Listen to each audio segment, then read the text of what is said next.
man. All right, man. Hey, listen, look at the background. Look at the man with his business working, got it going.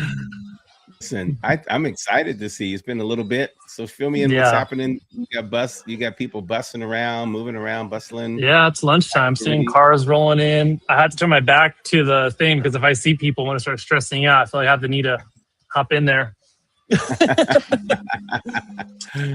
That's awesome. So you had your launch day in October. Was it Yep. October? October 25th. Yep. Okay. So this was a quick turnaround because you actually found out about the opportunity to get the building to go from the taco truck only to Yep. also the building. What was that, Yeah. in the summer? Yeah, I think we went to Emerge in May? I think it was May where a merge happened. That's where Rex had that corporate prophetic word. And then so we came back, submitted an offer, probably accepted in June. And then we closed August 4th. Yeah. It was really fast. That's awesome, man. That's incredible. So that was a quick turnaround. So Yeah. I saw some pictures, just the place packed and people are, eating food. It's been it's been great. It's been a lot of learning, but a huge blessing. Like I can't express how great it's been to be here and work here and meet people, talk to people. And just today there was a guy I was talking to, Ryan. He just walks in with his Bible, eats a burrito, reading his Bible. Last week I caught some older lady pull 2 police officers aside and pray for him in the hallway. Like I took a photo of it and she had no idea. Like I bought her food and she started crying. I was like, this is what it's all about. And I showed her the taco ministry on the back. And then I showed her our slogan above the wall. It says, "Come hungry, leave filled." And she just teared up. I just love that. That's amazing. I think she teared up because she would have done it anywhere, knowing this lady. But I think she knew that where she was at, and we believed in it and we honored it. She just loved it. So I love seeing that. She's got police officers and she's laying hands on the cops. I have a photo of it. It's funny. Yeah, it was great. Yeah. So what is something you learned in this pioneering situation? I've learned a lot about human behavior. That's one thing. good and bad. I think practically is being able to step away and work on the business. I naturally want to be in it. Like now I have to turn my back to it because I'm going to start thinking I got to hop in. But I've slowly gone comfortable with letting my team do what they do. I'm working on the business, doing things that are actually moving the business forward, systems, processes, things like that, as opposed to me pushing a button. That's been huge. I feel like every proverb I'm reading is real life to me. Talking about like a man's hunger is like what drives him pretty much. Yes. Like it's very, very true. So when I'm practically in it, I think the Bible has really come to life even more so because of where I'm at with working with people every day is different than doing media online or, running social media online, just day-to-day transactions, day-to-day people. And just being sensitive to, people's emotions, how people are. They could be rude. Doesn't mean they're a rude person. They could have a bad day. I got to be sensitive to that and treat them with grace and remember that we're a taco ministry and I treat it as such. Yeah, it's incredible. So you've been people just. Is it the referral as people just see? Are they just driving through and seeing, and are you it's a mixture of both. It's incredible how many Californians are here. At one point, one day, I kid you not, there were probably 4 or 5 groups every other person that were within 10 miles of where I grew up. I think there's so many Californians that left California to here, Arizona, and you get a sniff of street tacos. They're all over it, so that's one thing, word of mouth. And we're also in a very high traffic area. When I was doing the pitch deck, I think it was something like 16,000 cars a day. Just right here where I'm looking at is Raising Cane's Chicken. They have a huge following. They're still under construction. So when that opens up, that's going to be huge. We're 2 blocks off the highway. There's a highway right here. It's just a really busy busy area. So I think it's just a mixture of a plethora of things. Our online presence is strong, so it's just everything. Good product, good online presence, good traffic. I mean, Yeah. it really is a God story for us to get this spot right here. That's awesome. And so you feel like you are, I mean, you have good profit, you guys are making money, you're doing well. It's doing good. Our profit's good. I'm paying back a bunch of stuff. Like we bootstrapped this whole thing. I took out every line of credit I possibly could. We're paying back a lot of stuff. It's funny because we got a line of credit from our POS software called Toast Capital. And then for the first, it's only been a month and a half since we've been operating. I'm like, man, where's all our money going? This is not making any sense. We're doing good money. It turns out they're taking a quarter of what we're making. And I was like, oh, every day. So Really? we made $5,000 yesterday to take out over $1,000. I'm like, oh, I felt like a failure for a while. I was like, something's wrong. Turns out the repayment plan. The repayment plan will get you set up, get you going. I thought it was 10%, but I took out two capital loans and they combined them. So it was 25%. I'm like, okay, and I feel better now because we're actually profitable. That's good. You're profitable. You're making money, and you'll knock that out real quick. So that's good. We have 16 days left to pay back. Oh, like another $13,000. So they're taking about $1,000 a day. So after that, we'll be looking really good, which is awesome. Our margins are awesome. Everything's looking great. I'm really happy with how everything's working out. I'm learning a whole lot about numbers. And that's business, baby. That's business. The numbers, and keeping your eye on the numbers, knowing exactly what's happening, what's working. And then you are leading a larger team than you were leading before, right? You have a little bit more. I've got 7. I've got 2, 4, 6 here now. We have 7 or 8. I think I have 7 on the team total. We just pushed our hours back 2.5 hours. That was great because that small little shift increased our daily sales by about $1,000. So that compounded over 20 days we're open is paying for one person, 2 people's salary. So just that small little shift made a huge difference. Yeah, that's awesome, man. That's cool. Do you have anything you want to share with the viewers before we get into some talks, some teaching? Do you want to stay on, or do you have to go back and hustle? No, I'm good. I don't want to look back. I'm good. I'm staying on. I'm excited. It's been too long since I've been on here. Hey, listen, maybe we can just keep you in view, and then we just go back and forth with what I wanted to talk about. That'd be great. That's good. All right. So, but do you have any thoughts before we jump in it? Today, I want to talk about the reason leaders lose respect. Number one reason leaders lose respect and lose opportunities. I love it. I'm learning a lot about being a leader. This is my opening, everyone. Listen, Steve Sanchez is here with us. He has Cantura, his taco ministry, taco business. It's really taco business, but taco ministry happens here. He serves tacos and people get blessed, and so it's pretty amazing. A lot of people on YouTube are like, "Is this AI? Is this AI?" You must be, your background must look really good. Like I'm having an AI conversation. They're real people. They're real people happening here right here. And so what's really cool is that it's active, and you're in your business. And one of the things about business is being able to be a leader in such a way that you can step away and do the things that you need to do. And here's the number one reason leaders lose respect, influence, and opportunity. And what I want you to really get, it's not because of talent or lack of talent. It's not because of skill. It's not even because of someone's anointing. It's because people have an inability to hear.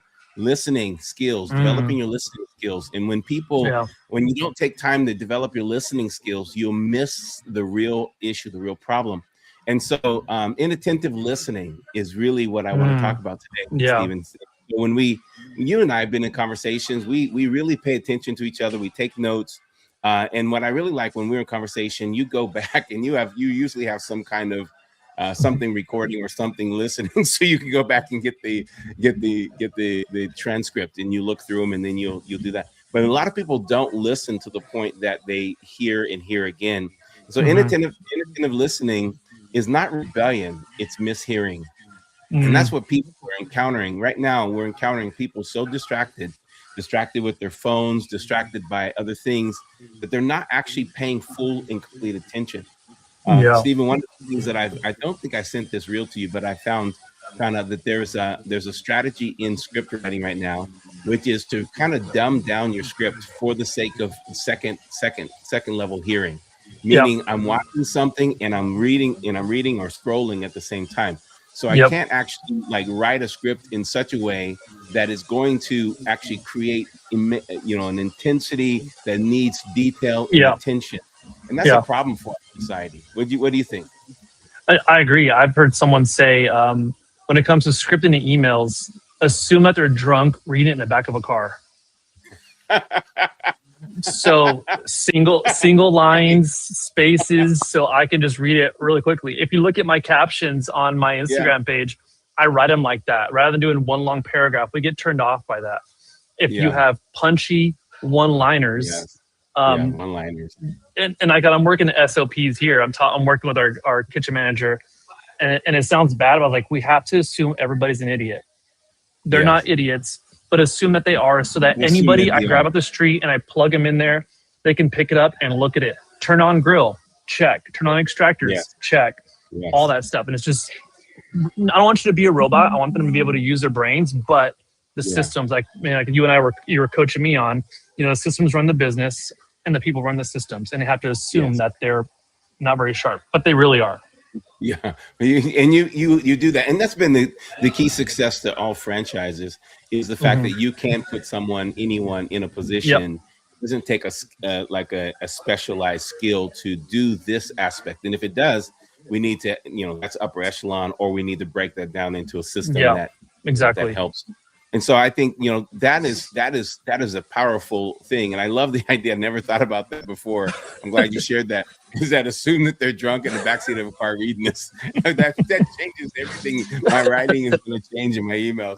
I'm assuming that everyone's drunk in the back of the car reading this, and so when you have that assumption, I mean, it just takes you to that another level. So when we realize that we're interacting on a daily basis with people that are have never really developed or are losing the skill of listening, they're losing the skill of paying attention, they're losing the skill of actually giving you their attention. And so when we are hearing amiss, which is the inattentive hearing, so we're not hearing everything. So imagine if we're on the phone and all of a sudden it starts to break up, and then it's like and you go down and you should be there. You miss so much detail in the fact that the breakup of the phone is happening, and you're like, wait, can you say that again? And but when we're in conversation, most people don't ask for you to repeat that because they are purposely dismissing or inattentive. And this obedience is the difference. Obedience isn't passive. Sometimes people think, well, if you're going to be obedient, if you're going to do obedience, then it's going to be passive. It's called attentive listening in the Bible, which is really interesting. Inattentive listening is considered disobedience in the scriptures. There's a Greek word that means inattentive listening, and it's found in 2 Corinthians chapter 10, and it says this: after you are working and you're dealing with life, and you're dealing with life every day. We deal with arguments as leaders. We deal with arguments in ourselves, but we deal with arguments around us. But how many arguments do you have even within yourself, just eating all day? And this is a lot. I mean, you have all these arguments that are going on. So you have these constant arguments, and you have to keep pulling arguments down, and then allow the truth to rise, the right information, the right knowledge. And so arguments come on a consistent basis to try to pull us out of our right process of thinking. Yep. And so let's say you're starting this new company, this new business, and all of a sudden you're experiencing, like you said, I'm learning a lot. I'm encountering a lot. You find out that they're taking out, they're the creditor, they are taking the loan is being paid every single day or every single month. And so it's like coming out more than you expect, and you think, well, I'm not very good at business. That's an argument. That argument will try to talk you out of business, but you got to contradict that argument. You have to actually cast the argument down. You have to actually punish it. And so when the Bible says that we have to punish every argument that exalts itself against the knowledge of God. The knowledge of God is that you're called to be successful. You're called to be an achiever. Well, then if anything comes and says you're not that, then you have to argue with it. You have to cast it down and rule the argument. And then that thing wants to lead you to disobedience. It wants to lead you to a place where you're discouraged, you're frustrated. And then it says in verse 6, and being ready to punish all disobedience when your obedience is fulfilled. Now, this is really, you're going to love this. The word punish there means to vindicate one's right or to do justice. It literally means to exact a punishment on a murderer. So when something's trying to get you not to listen, or someone's not paying attention to you, it's as if murder is happening. You've got to be able to, I mean, you're wasting my time if you're not really listening to me, right? Isn't that true? And people don't take it seriously when you're actually having a conversation and someone's not paying attention to you. Like someone's in a board meeting and all of a sudden someone's on their phone. And you're thinking, you're not really paying attention. You're over there doing something, scrolling, you go, and that's actually murdering the event. That's murdering the conversation. It's murder. And so we have to punish that disobedience, that inattentive hearing. Isn't that intense? What do you think about that? That's great. I love it because I'm working on this concept called I shared that book with you called Unreasonable Hospitality, right? I was like, I love that. And I'm developing a concept here called the diligent difference of like how to operate a business diligently and different than most people do in the area. And that's a prime example on taking an order from someone or having a conversation here and they're talking to you, and I could either be focused on what's happening around the kitchen or hear another conversation or focus on that one specific person. And if I don't listen to them, it's like you said, it's murdering the conversation. Some guys tell me that dad died a couple weeks ago, and I could very easily be like, yeah, gotta go. But I put aside what I had to do in the kitchen because this guy's opening up to me, telling me that his dad passed away. He's having a hard time. It's the holiday season. And I had a decision to either focus on him or run my business. Both are technically the right answer, but the diligent difference is focusing on what customer and what they're dealing with at that moment in time. The diligent difference. Yeah, I love it. And that's important because that person becomes very meaningful. That person becomes very important. And so when you're looking at this, we say, oh, I'm just always in conversation where people, they're not paying attention. Don't worry about it. But that's literally in the world of understanding between obedience and disobedience, or attentive listening and inattentive listening. When someone's inattentive in the conversation, it's literally murder. It's murder. It's a penalty, should be penalized, and not where you hurt and you murder, but you got to treat it with like, okay, this is disrespectful. I can't have any more conversations with this person, or I have to make sure I get their attention so that we can start building life in the conversation again, because otherwise death is just in the conversation. If you hear only a portion of what I say, then you're going to walk away and act on the portion you have, but not on the portion I need you to hear. And so not hearing the details is very dangerous in anything we do as leaders. Right now I'm encountering people that are not listening to each other. They're not listening to the details. And then it's really interesting because people are not listening. When you're not listening, you really are like, someone says, they don't really care for you. They're not really paying the value that you need. But that conversation is over. You actually need to know. And what we do is we have a repercussion of all of these things. Well, you never said that. Well, yes, I did. It was very detailed. And now we have to actually have recorded. We have to have an AI bot recording us so that everything can be called back to attention. It's because the police officers have to walk around. Everybody is going to have cameras in after a while, because the fact is everything is arguable if you don't have it. If you don't have it actually written out anymore. And the attentive listening is extremely important. So in a few minutes, I want to give a few points of attentive listening, how we can develop our skill. But let's think about this idea of attentive listening, disobedience. Let's think about why does the Bible call it disobedience? Why is inattentive listening disobedience? The act of disobedience is the hearing amiss, missing details, or inactively listening. So it's really important. If you want to hear details in a conversation, you have to really, truly, really give your attention to it. You can't be distracted, like you said, in the back seat of a car, drunk, or you can't be encumbered in any way. You have to actually be focused. And with I think the latest statistic on attention span is 3 seconds to capture attention, or else you lose attention. I mean, that's really I don't know what the generations in the future look like. And, how we're going to actually be able to help a generation that just can't pay attention, or does, Yeah. and after a while it seems like, or you're not important enough, or you're not entertaining enough. Because almost right now, you and I study viral things. Viral things are about being able to get attention and keep that attention, but you have to get that attention very quickly. And most of the time, the quicker you have to get attention, it means you have to be shocking. You have to be something has to be so The off factor. Yeah. Yeah. So what do you have to think? What do you have to say about any of that? Does what you're saying about listening, does that also fall under like reading between the lines of what they're emotionally saying, or is it just like listening to what the details of what you're saying? Like if someone's telling you something, you're like, I hear you, I'm listening, but I feel like you are feeling this certain way. Does that fall into the same category as what you're saying? Yeah. Well, and that's actually very good listening. That's attentive listening, because you're actually going beyond just what they're saying, the words between the lines. You're looking at the body language. You're looking at this, whether or not they can keep eye contact, and then being able to summarize. Being able to repeat back to them, summarize what they're saying. So what I feel like you're saying, or what it seems like you're saying, or what it sounds like is this. And then when you go back to that, because what most people do is they don't go back to referencing what a person just said and clarifying what we just said. Yeah. Clarifying them. I just want to make sure we're on the same page. This sounds like what you're saying. This is what you're saying. Okay, now we can continue the conversation. What most people do is they say, oh yeah, you know what? This happened to me last week. And then the conversation just spins off.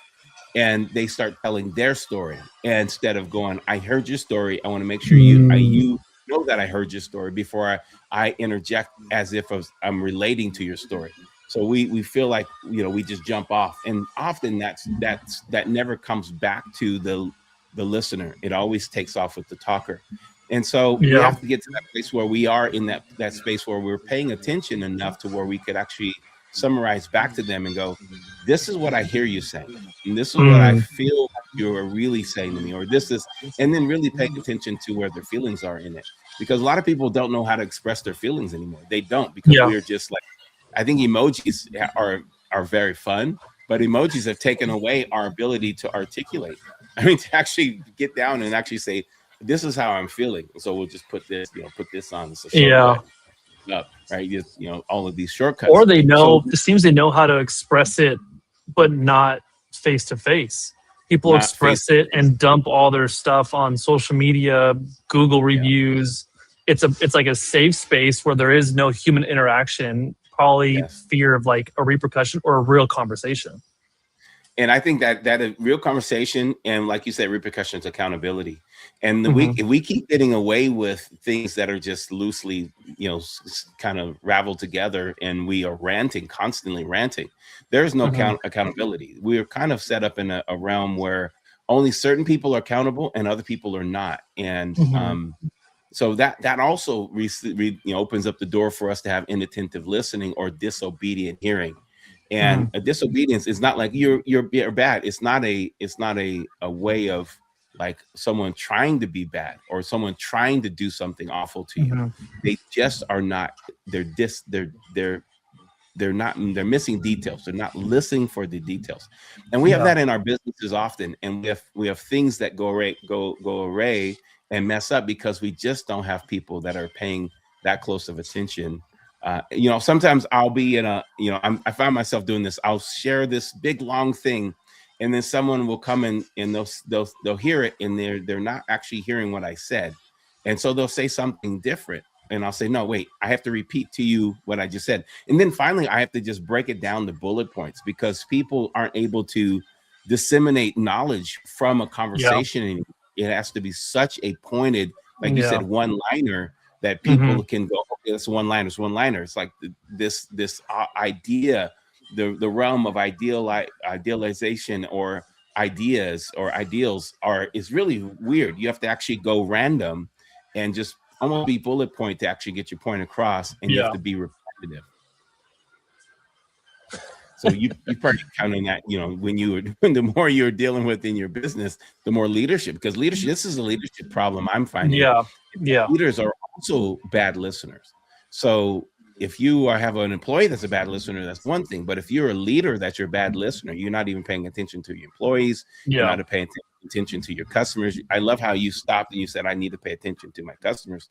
I need to pay attention to my employees. I need to pay attention to what's happening, because that attentiveness is going to save you money in the long way.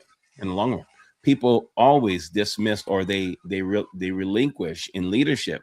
And when you relinquish in leadership, that's inattentive listening, that's inattentive hearing. And you're allowing people just to run a direction, and then you get upset with them when they run that direction, and then they're not, you know.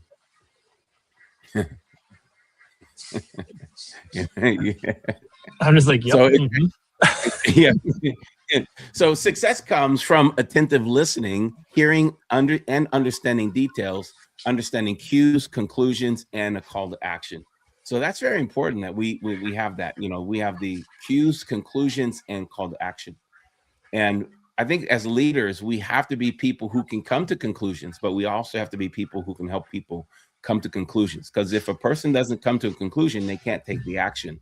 If they miss the cues, then they can't take the action. If they don't see themselves missing it, or if they don't see themselves, you know, if they don't see themselves, someone's writing some distracting things in the comments.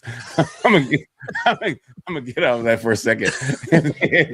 It's like some guy named Lucifer or something. He's writing distractive stuff in the comments. And so I'll take care of him. Okay. So when we have this inability to understand details, not just hear details, but to understand the details that we're hearing, and then we can't come to the right. We don't have the hearing and listening cues. We don't hear that, like you said. I feel like you're saying this. I see something. You're saying one thing. You sound really confident, but man, your eye contact is really, you know, failing. Something else is happening. Or like what you did with that person at, you know, my dad just passed away, and then you took a moment just to peel off and listen in, and you saw the cues, you came to conclusion, and you were able to make a different call to action. Yeah, very powerful. Any other things in this last 6 months, just where you've seen where listening had to really step in, and where you maybe saw that listening didn't work very well? I think even just seeing someone on my team communicate to someone else, and I didn't even really hear what was said, but I can see, like you said, body language. Yeah. And I'm like, hey, what's going on? Like, and he's like, nothing. I was like, and yet when I knew, like, all right, what's going on at home? How you feeling? Are you up to this job? Are you up to this? And then it was able to really get to the root of it all. And he was like, open up to me a little bit, you know? So it's body language, it's attitude, it's tonality, all that stuff. Listening from a distance, listening with your eyes. That's pretty interesting to see. Listening with my eyes, because I saw it, I really couldn't hear it. And there was frustration that was portrayed over a small little thing that did not require that much energy into addressing what happened. And body language is huge, to be able to listen with your eyes, to be able to pay attention when a person feels uncomfortable. I often see that people feel very uncomfortable in a conversation, or if someone wants someone to stop talking about a certain thing and they're not paying attention to their body language, they're just, you know, continuing on, and it's an uncomfortable thing. So if we can master the art of listening with our eyes, listening with our ears, and then paying attention. Let me give you just, you know, we can talk about one at a time. The Bible tells us that there is this power of getting open doors and having opportunities. And the Lord says it so simply that we can actually repass it. And it's ask, seek, and knock. And if we can take those three things, those to ask, seek, and knock, and apply that in every conversation. So in the first aspect of the conversation, I'm listening, and I'm making sure that I'm listening in such a way that I have something to ask. And so I'm going to ask a probing, clarifying question. Like you said, it's great. You know, it's what you're saying. So we have the ask, and the Bible says, if you ask, you shall have, you shall receive. And so whenever you're in that receiving mode, you're not in the giving mode, you're asking, you're in the receiving mode. A person needs to know that you're receiving the context and the confirmation and the conversation. Everything that you're asking is about what they're giving, so you're receiving. And so the more you ask, the more you receive. Now, it's not the more you talk, you receive. The more you talk, you disseminate. The more you ask, you receive. And so you ask questions, and then this asking shows that you're listening, shows that you actually have the right details, you have the right conclusion, you have the right understanding. And it's important that when you're in this asking mode, that you don't ask you don't just jump off of the conversation, and you don't just jump to conclusions. So that's where a lot of the improper listening comes, is we conclude things without actually having confirmation of that our conclusions have come to the right, we've come to the right conclusion. I find that it's really interesting. You and your wife are amazing team. You're an amazing team. You guys work really hard at being a team, but you work really hard together. And what's really I find that I'm discussing with some leaders, and I'm like, let's talk about your wife and your family and your marriage or your husband. And they don't really know what their husband or their wives want, or what they like. They don't really know their vision. They don't know their calling. They don't know the purpose. They don't know. I'm like, what do you guys do? What do you guys do? You guys talk. I mean, you do ask questions. You have to ask questions. And when you ask questions, you kind of conclusions. And so I think a lot of people jump to conclusions that, well, I'm doing it so they want to do it, or or whatever it may be. But you've had to work through some conversations. You've had to work through some things, even coming to launch businesses and to be in ministry. And those things come because you actually have to learn to ask questions. You have to learn to not jump to the conclusions. And then the second thing is not interrupting. Don't interrupt someone. It's like when this is really like when I get interrupted and someone interrupts me, I literally just stop that conversation and I start listening to them, and I know I won't come back to them. I won't come back to them. I won't try to force it, because I realize you're actually not listening enough to actually pay attention without interrupting. So you don't really concerned about what I'm saying. So that interruption is also inattentive listening. When you interrupt someone and you force them to have to force themselves, that's a punishment to the conversation. And that's a murdering thing. And then the last thing about asking is what you said earlier, is ask reflection. Reflection is that going back to that place of agreement, that place of like we're on the same page, getting on the same page. So that's the first thing that Jesus said, is when you're going to receive, have open doors, you're going to have to actually have an asking quality to receive. You can't be a talking quality to receive, to be asking. The second thing he says is seek. He said seek. And this seek is very important, because it's now I'm not seeking anything but to understand. I'm not seeking to be understood. When I'm a listener, I'm seeking to understand. When I'm a talker, I'm someone that wants to be understood. So we have to give that same attention as if we want someone else to listen when we're talking. And so seek to understand. And this is when you give that full attention, when you're fully focused. I love how you turned your back so that you can actually listen before you can't see anything going on behind you, because you want to be a distraction. You want to be fully attentive. And when you're fully attentive, and that means there's several things with this full attention, is maintaining eye contact. That is something that's hard to do in this modern day. There's so much activity. People are walking by, you're looking, hey, that's inattentive. So being able to really focus and look that person in the eye and use nonverbal cues like nodding, those things that you're doing right now. You're a great listener. Because my back's turned. You're seeking to understand. And when you're seeking to understand, you really have to hone in. And then the last thing that Jesus said, the third thing that Jesus said on this road to open doors, he said, knock. He said, knock. Now, this is important, because we've asked, and people want to start with knocking, but you want to ask. He says, ask, seek, and knock. So the asking is first, the seeking is second, and the knocking comes later. It's not knock, seek, and ask. It's not that. It's completely different. So how do you actually start with the knocking after you've heard everything? Is you adopt a curious mind. There's more to pull out of this. There's more to extract from this. There's more details here. There's more concepts here. There's more that you see. But when did you first experience that? When did you first think that thought?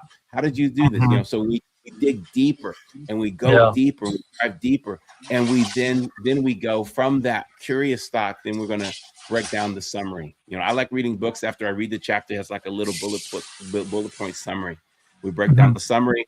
And then the third aspect of this knock is demonstrate empathy.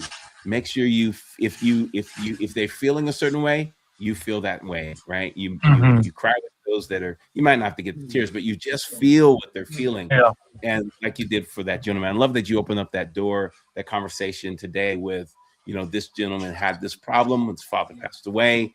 I had orders to do. We had a lot of stuff to do, but I was able to pull away, and I was able to have demonstration of empathy.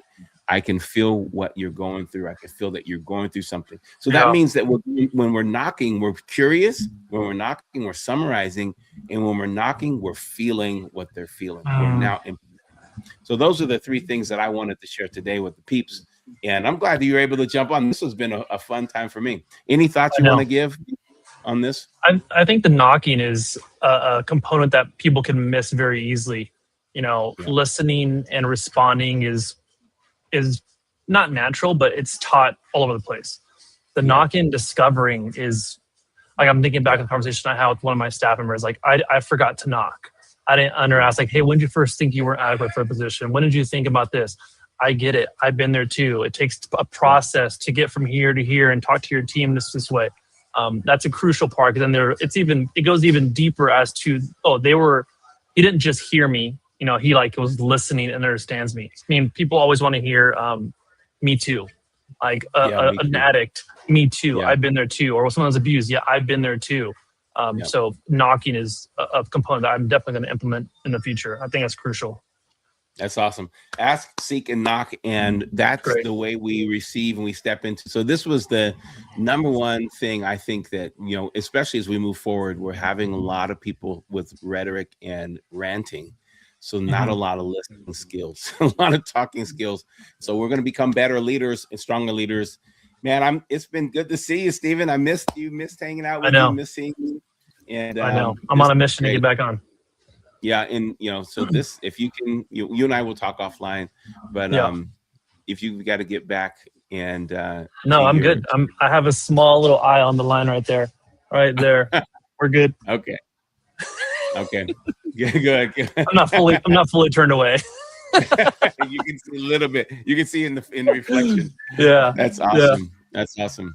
Well, everybody, we will release a blessing over you, the favor of God over you. If you're in Coeur d'Alene, get over to Cantura and make sure that you have some tacos and some grub. So horchata, you have horchata, right? Yes. Oh yeah. Yeah, you got to have it. All right, and you have like these little chorizo bites, right? You still have those little chorizo bites? Not chorizo we have, bites. Like churro bites, little churro fries. Churro bites. Oh yeah, churro bites. Yeah. We got a lot of good stuff. Hope you got to get out here soon. I do have to get out there soon. I'm gonna have to make that happen real quick. So, all right, everybody, thank you for tuning in. This is we're breaking through barriers. This is Success Church, and we're excited to be a part of your life. Don't forget to like, subscribe, share. Send this off to other people. I see Erica Hart there. Hello, Erica. Good to see you there. All right, everyone, take care. We'll see you next week, 11:30. Is it next week? Yeah, next week. We're almost Christmas. Did you start doing your Christmas stuff? I'm just now. It's finished. Almost all done with my shopping. Actually, just started to decorate. I didn't even do any decorations. My family did. We have no lights in our house. I feel horrible.